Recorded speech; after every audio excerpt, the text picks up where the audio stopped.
gentlemen, thank you once again for tuning in to another episode of the Generation Wrestling Podcast. As always, it's yours truly, the 29-year-old piece of gold, the franchise, aka the showstopper. Better know this, the G.O.W's resident tribal chief. And with me, as always, I got my tag team, part of my brother, my family. He is the flies in the room, Mr. 1, 2, 3. Hit that ass down, K Breezy, aka Eastie's resident Isaac Hayes, King Tuco.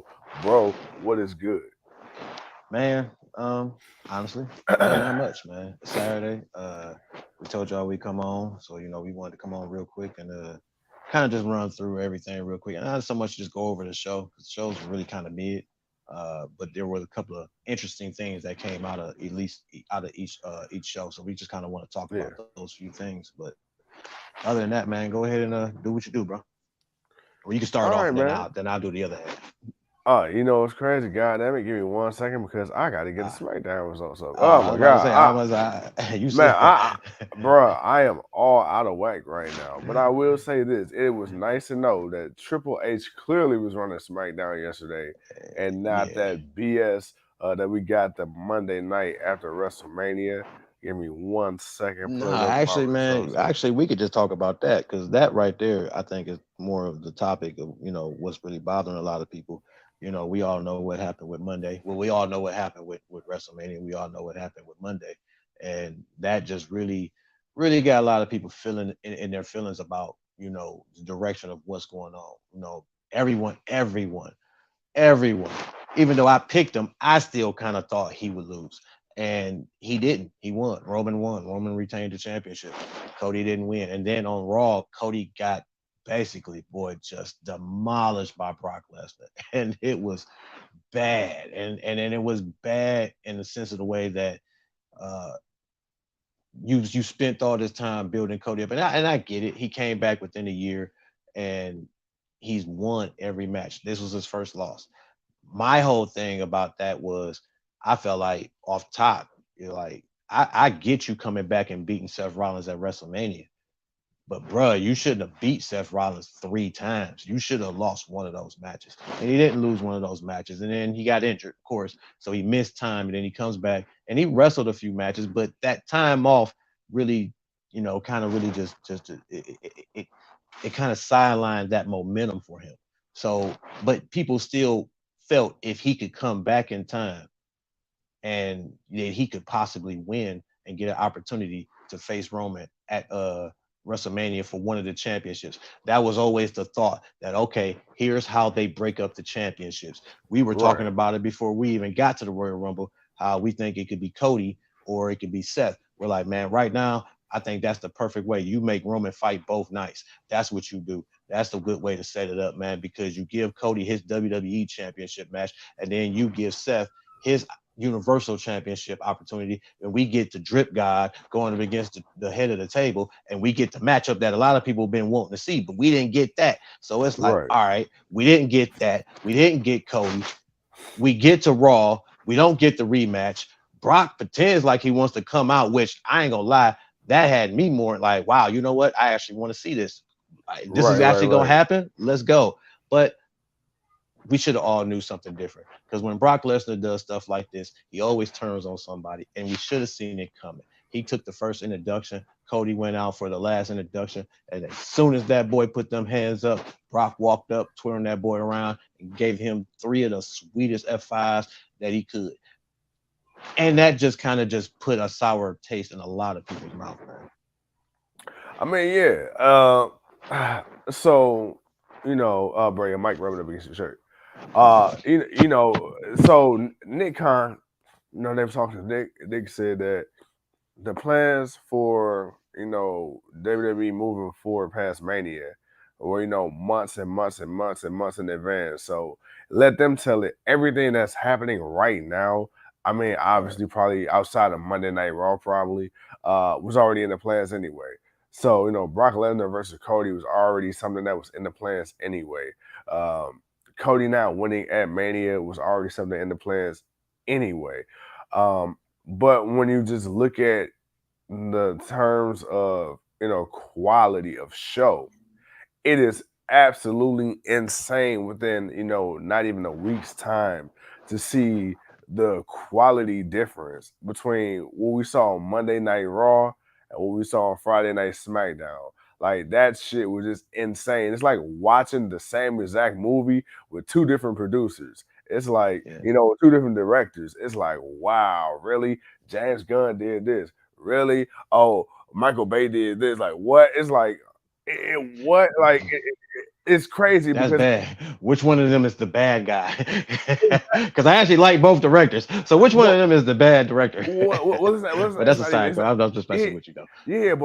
But I said it to say it's like it's crazy because Stevie Wonder could see that clearly two different people booked these shows, whether you had Yeah. the dirt sheets or not, and it was just like okay, it was like Raw kind of felt like really truly like a one off, like a one night stand, and then SmackDown just picked up back, like the relationship never had any problems to begin with.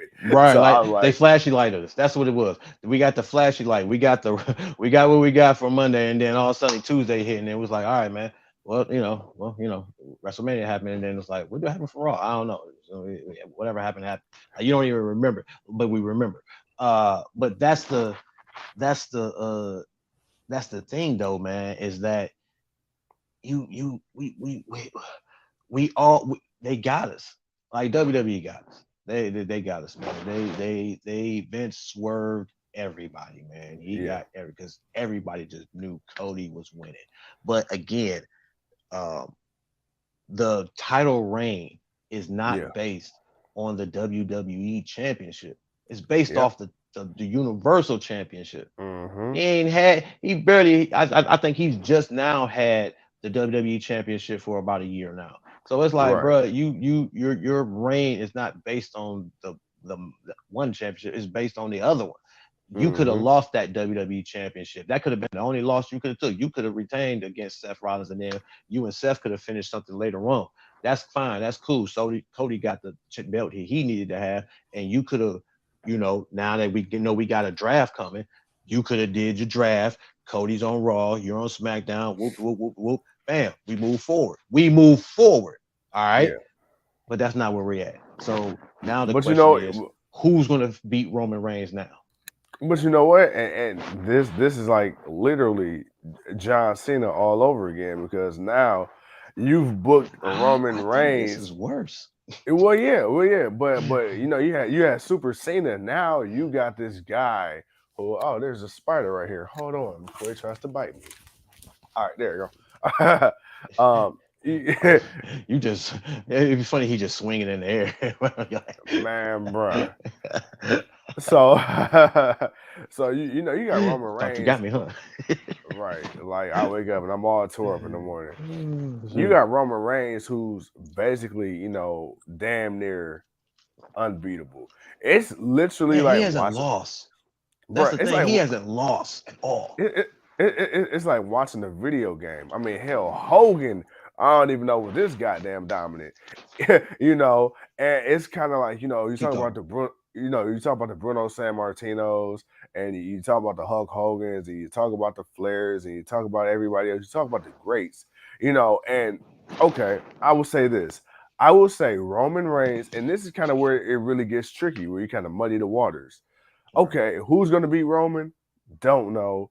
It's almost like that Jay Cargill thing where it's kind of like, bro, you got this person that's been so dominant that nobody looks viable. And then the people that look viable, they lose because now you got the bloodline getting in the mix. So it's kind of like, all right, once they lose, like, well, damn, who's left now? With Roman, I will say this because when you talk about dominant champions, this is where I think Roman differs from a John Cena. This is where I think he differs from a Brock Lesnar. This is where I think he differs from a Hulk Hogan. Was that Roman Reigns has essentially elevated everybody he's beaten or been in a feud with. I say that to say this. Sami Zayn. Just last year, Sami Zayn was doing some bullshit at WrestleMania with Johnny Knoxville. Sami Zayn was irrelevant. And like as the fans, we all love Sami Zayn. We all respected Sami Zayn. But let's be real. Sami Zayn went into a period for about 2-3 years where he became a comedy gimmick. And then he wanted to do the whole bloodline thing, and then it's like, man, that thing took off like, it started off so crazy, and this kind of came out of nowhere. You wanted to see Sammy win. Sammy became that person that, damn, he had to beat him. Everybody thought Montreal was his time, right? Okay, so you got that. You got That's let's it. see. That's it. You ain't No, got no. nothing else. Who? Jay You ain't Uso. got Jay no Jay. Uso. Jay Okay, Jay. Uso. Okay, Jay to a degree, but Jay and Jimmy as singles guys. Okay, because now, okay, let's think about this. Realistically, before you had this whole Roman Reigns bloodline thing, would you ever think that Jay would ever be considered as a main event guy, much less World Heavyweight Championship? no, but there was a moment where Jay was only one wrestling because Jimmy wasn't there, and Jay was doing singles matches on his own before Roman came along and been in the picture. That's why the singles runs for Jay wasn't based on Roman Reigns. It was based on Jay getting an opportunity as a singles guy, holding his own, and trying to get a shot for the Intercontinental Championship. It happened to expedite that when Roman came back on the scene, because then you set up the bloodline. Yeah, so Right, I'll right, give you right. Sammy, and I'll give you Sammy and Jay, but everybody else, man, fell at the wayside because certain people oh well, I won't say that. You know what? Because I'll give Kevin Owens some credit, because there was a moment where KO wasn't really doing too much serious, and him and Roman Keep Reigns talking, bro. rivalry Keep was talking. really pretty hot. The only bad part about it was uh KO didn't win. He didn't win none of the matches, but that did put KO on another level. So yeah, okay, there were a couple of people that Vince had to kind of give some respect to, but what happened with them after that? You got to ask that. You got to bring that up. What happened with some of these guys after those moments? And for the most part, Jay went back to tag team. He still, and then Sammy came along, but Sammy again, he was still a comedy act he uh until he decided to, hit Roman or well, the storyline was more focused on whether or not if he's really a part of the group. But he was always kind of like the comedy act. I mean, come on, man. He does a segment where he's, asking, telling Jay he ain't real feeling Uzi. I mean, you ain't feeling Uzi. I mean, come on, bro. You ain't Uzi, bro. Come on now. We all laughed at that, man. He was making these guys break character. So yeah, he was, bringing himself up. But and right now he's the tag team champion with Sammy. I mean, I'm sorry, he is Sammy. Sammy's the tag team champion with KO.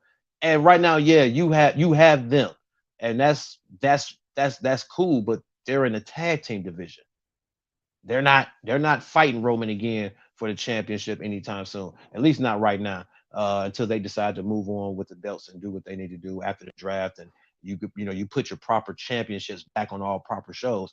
But at least all of the other ones except for the WWE Championship. But I still feel like a lot of uh, what people were are upset about is, again, and it's mostly what we all been talking about, man. It's the interference. It's the amount of interference. It's one that I can respect when a heel guy can win a match on his own every now and then, and it's gotten to the point where Roman ain't even had that. I can't even remember the last time he actually had a match where he actually just won. And there was no, even if he cheated on his own to get to victory, he didn't, nobody else helped him. Nobody else came out. Nobody else did anything to, you know what I'm saying, to keep from someone else winning. Or, you know what I'm saying? It was just him. I can't really remember the time of that.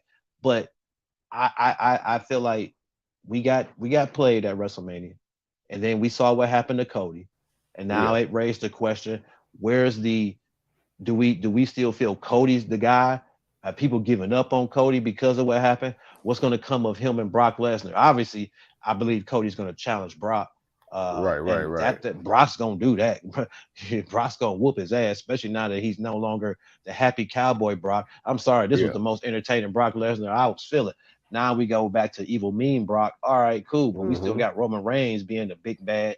So it's like, man, who's that? Who's going to be those guys? And right now, I'm looking at Seth. I'm looking at Bobby Lashley. I was Right, looking at right. Drew before Drew is missing in action because of contract disputes and whatnot. And Right, we're right, gonna talk right. about that in a second. But I still feel like, hey man, we got to know what's the plan. Like, what's the plan moving forward? All right, you're gonna do a draft, you're gonna come up. I do not want, and I do not feel, and I'm going to say this. There's no way you're going to convince me Braun Breaker is going to get called up to beat Roman Reigns. Like, I'm sorry, not the dog face. I mean, the dude. No, this was a Vince product.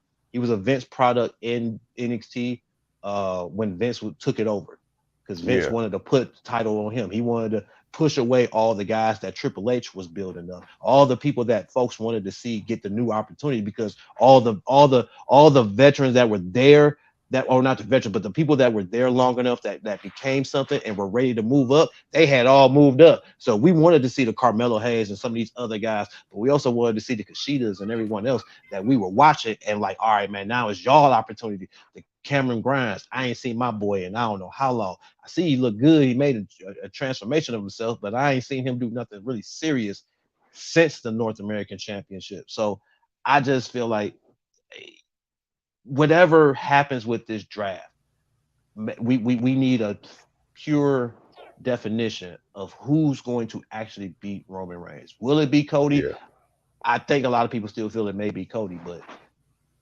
I'm gonna be honest, man. I don't know. I really don't know. I want to say Bobby Lashley because I feel like Bobby's the only one that hasn't really fought Roman 1-on-1. He hmm hadn't had that 1-on-1 with Roman. I think they teased it in a fatal 4-way or something one time, but honestly, and truthfully, it was just, yeah, that was it. I don't think there's nobody else because they done already played Drew twice. yeah. So I don't know what it is. And speaking of Drew, bro, do you see Drew not coming back to WWE, or is this just a layover for him to rest up, heal up? Let them, let WWE understand that you're gonna need this guy, even though he's like 44, 45 years old. So I don't know how Right. much more time he's got anyway. Uh, and honestly, what he's gonna do, or is he gonna decide to retire? Um, hmm. That's tough. That's tough because much like Cody Rhodes before Cody Rhodes, Right, Drew McIntyre, he had to leave WWE. And right, he went on to make a bigger name for himself outside of WWE, which made him more appealing to WWE. I mean, this is the same guy who came in 19 years old as the chosen one and then got relegated to a 3 and B guitar gimmick, you know? And then he left, went to the independents, fought everybody there, went to Impact, fought everybody there, built himself up literally in namesake and value and physically. He looked the part. And he came back and see Drew's one of those guys, man, that I feel like got the short end of the stick when it came to this reign of Roman. Because Drew McIntyre was a guy with all due respect, because you never want to talk about nobody's health and stuff like that. But when Roman Reigns couldn't fight, Drew McIntyre was there. When there was rumors of Kevin Owens, backstage not wanting to, show up or fight at certain events because of COVID protocols and stuff like that. Drew was still there putting on classics and trying to make the best out of a bad situation in front of no crowds or a limited capacity. So when Drew got his quote unquote WrestleMania moment in front of absolutely nobody, man.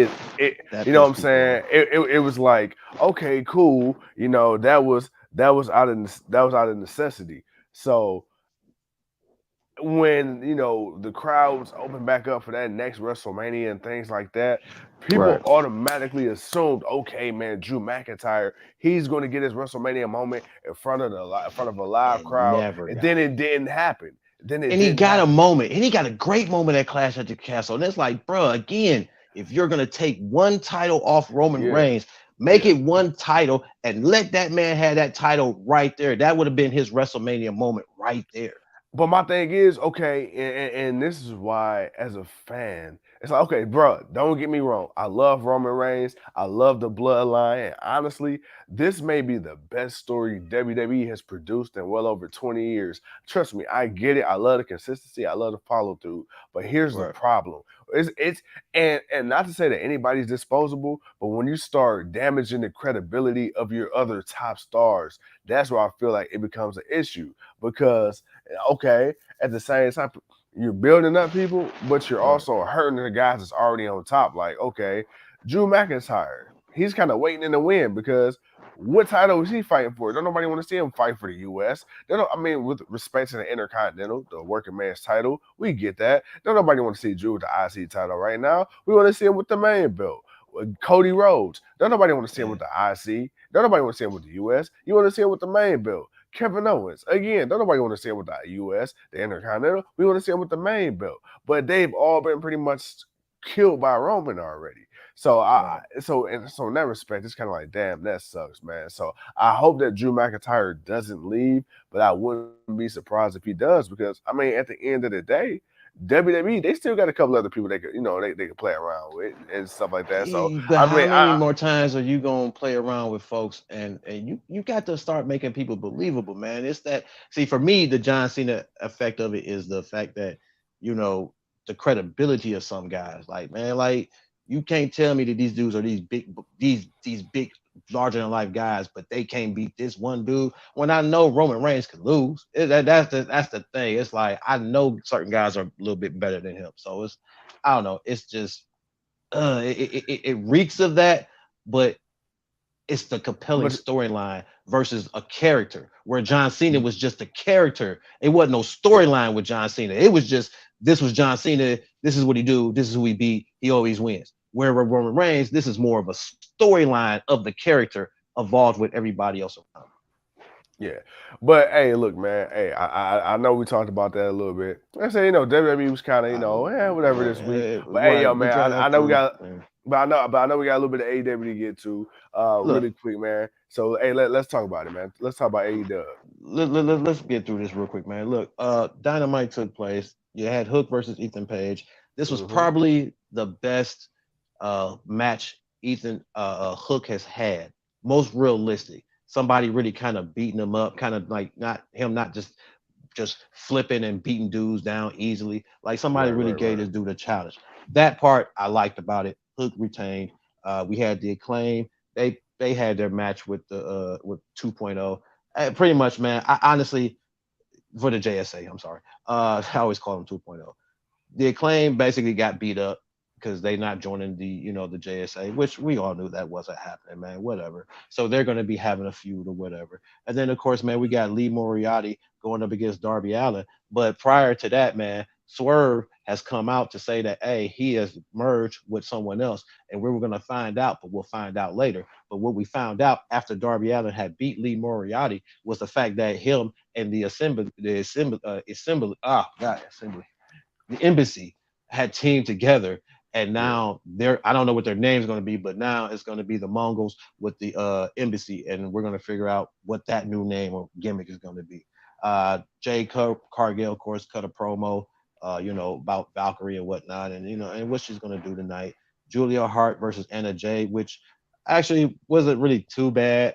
It was I wouldn't say it kept my interest, but it was okay. I thought it was okay.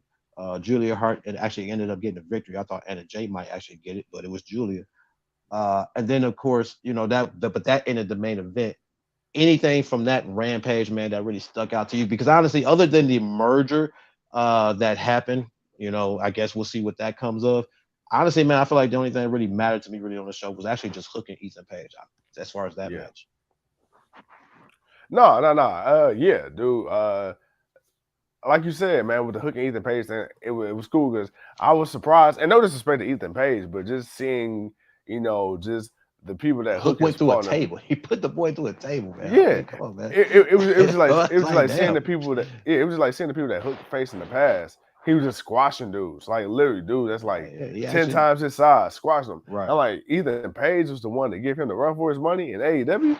All right, well, Well, all right, okay. TK, you listen. It's about time. Right. And again, Right. and But it again, the wasn't match was perfect. cool. No, don't get me wrong. It was cool. It wasn't perfect, but it was like, damn, I But I think, this but actually I looks a think little somewhat more believable.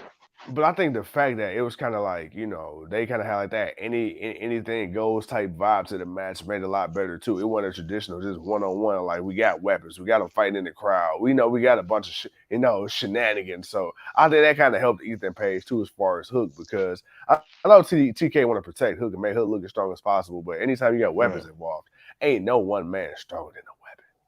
Nah, not at all, man. Then finally, man, we had Battle of the Belts. Orange Cassidy, which I thought it was Luchasaurus, but it's some other dude named the Darlastico. If I messed that, I think I said that right. But it really was just more of a prelude to uh to Buddy Matthews of the House of Black coming out and basically saying, we gave you guys a title shot for the Trios Championship. We would like a title shot at your international championship. So we gonna get a Buddy Matthews of the House of Black versus my boy, freshly squeezed Orange Cassidy for that AEW Internationals Championship. And I'm not gonna lie, boy, I'm not damn sure looking forward to it because it's definitely gonna be something because Buddy's gonna definitely put that work to Orange Cassidy. The Briscoe, man, Mark Briscoe, man, I don't know why. I guess this is gonna work. We're gonna see what comes of this. But apparently, man, he's teaming up with Sanjay Dunk, Jay Lethal, and Jeff Jarrett. And my man said he's moving forward. Okay, he's moving forward. We're gonna see what Tony Khan does with this. We're gonna see how this works. Especially with him being on AEW, knowing what it was before his brother passed, and now that he did pass, it's like now we're gonna see what they let him. We're gonna see what it becomes of it. Jade, of course, beat Billy Starks for her TBS championship. Then, of course, Ty Valkyrie came out to mess with her and whatnot, but Jade wasn't trying to have none of it. They're actually gonna. I wouldn't be surprised if Jade gets to 60 and they maybe it takes the title off her. Or maybe they take the title off her after 55. I don't know, but uh, it needs to happen soon. At some point, Yeah, Jay needs to drop that title because it's becoming she's becoming bigger than the championship, and yeah, and it really needs to just kind of move on. And I think it needs a fresh face and a lift, to kind of bring some more excitement to it. Not to say that Jade isn't doing her thing, but I think after a while, it's like, all right, man, it's time for you to move up. That's more of what it is. And then of right, course, right, man, we right. had the Lucha Bros going up against Hobbs and QT Marshall for the Ring of Honor Tag Team Championships. Man, it was. I mean, it was a pretty typical tag match. Lucha Bros showed out. They retained, uh, and that's pretty much the show. But bro, uh, Friday night wasn't bad. It was a mid show. I wouldn't call it the greatest ever. I think there were some good things out of each show. There's at least one or two good things, a couple of matches, but man, after this week, man, dude, I think we needed the break. Uh, we still got tomorrow, and then of course we'll be back Monday. We'll see what happens Monday, man, after Triple H takes back over. But other than that, bro, anything else you want to say to the people before we get out of here? Nah, man, nah. I know this week, y'all, we haven't we kind of, just been getting by the skin of our teeth, I'm man. But you about to gotta leave to go understand, get man. her now. Yes, That week before, no, I'm about to run right now. that week before was just, leading up until WrestleMania, and we had to do so much every single day, sometimes multiple times a day. So hey, look, it is what it is. We'll be back Monday. To you live and direct with a Monday night block party, and then it's on like a pot of neck bone. But with that being said, ladies and gentlemen, thank you once again for tuning in to another episode of the GOW, the Generation Wrestling Podcast. As always, is yours truly. I'm the 29-year-old piece of gold. He's a king too cold, and we'll see y'all when we see you. Peace.